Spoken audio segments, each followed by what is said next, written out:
Qu'est-ce que la morale, qu'est-ce que la déontologie et qu'est-ce que l'éthique?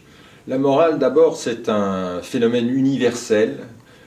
Aucun groupe, aucun individu n'y échappe. Dans toutes les sociétés, il y a des systèmes d'obligations qui s'imposent à la conscience individuelle sous la forme d'interdits, de prescriptions. Par exemple, être fidèle à ses engagements, respecter ses promesses, ne pas tuer, ne pas voler, ne pas attenter à l'intégrité physique des personnes, ne pas se faire justice soi-même. Il n'y a pas de réflexion éthique, ce sont des obligations qui s'imposent catégoriquement. On peut résumer la morale en disant qu'elle correspond au respect de la dignité des personnes. La déontologie, c'est une forme de morale appliquée à une profession. Par exemple, la déontologie des professionnels de santé, elle réside dans le respect de la confidentialité des données, du secret médical, la loyauté, le devoir de discrétion, de réserve. Parfois, certaines règles de déontologie sont en même temps des impératifs moraux, comme la loyauté, qui est à la fois un devoir moral, mais aussi une règle déontologique. Et maintenant, l'éthique. Eh bien, l'éthique, elle survient quand on ne sait pas trop comment mettre en œuvre nos valeurs morales ou nos règles déontologiques, tout simplement parce qu'il y a une tension entre deux obligations. On pourrait dire que l'éthique, c'est la gestion des dilemmes moraux. C'est une réflexion sur la morale. Voilà.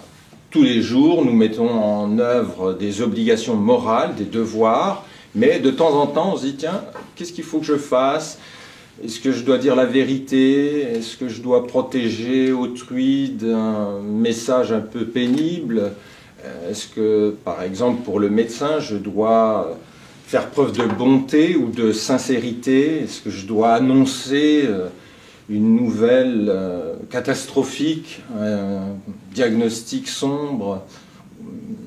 Alors, l'éthique, donc, c'est une situation qui naît d'un dilemme et qui peut nous obliger à nous mettre autour d'une table pour réfléchir.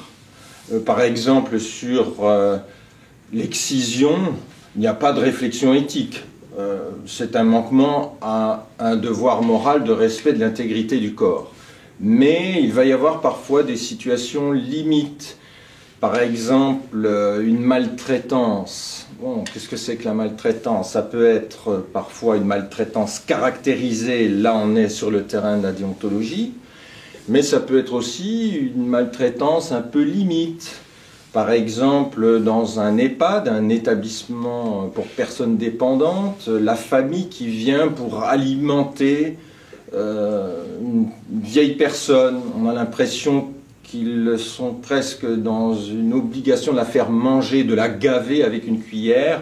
On se dit, tiens, c'est peut-être un peu de la maltraitance, mais d'un autre côté, on est quand même content que la famille vienne. Donc on va réfléchir parce qu'on est dans l'embarras, dans le malaise. Alors à quoi ça sert l'éthique? Et ce sera ma conclusion. Est-ce que ça sert à trouver des solutions? En général, oui, on essaie de résoudre des dilemmes. En s'y mettant à plusieurs, on est meilleur.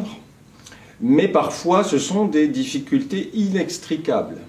Il y a des patients qui ont des troubles psychiatriques, des maladies chroniques, on ne voit pas la solution. Eh bien, l'éthique sert quand même, malgré tout, à avoir un positionnement réfléchi, collectivement assumé, sur une situation inextricable. Et le fait d'en parler, ça fait du bien. Parce que tant qu'on subit, quand on ne comprend pas ce que l'on vit, on le subit, et cela peut dégénérer, donner des troubles psychiques, des souffrances morales.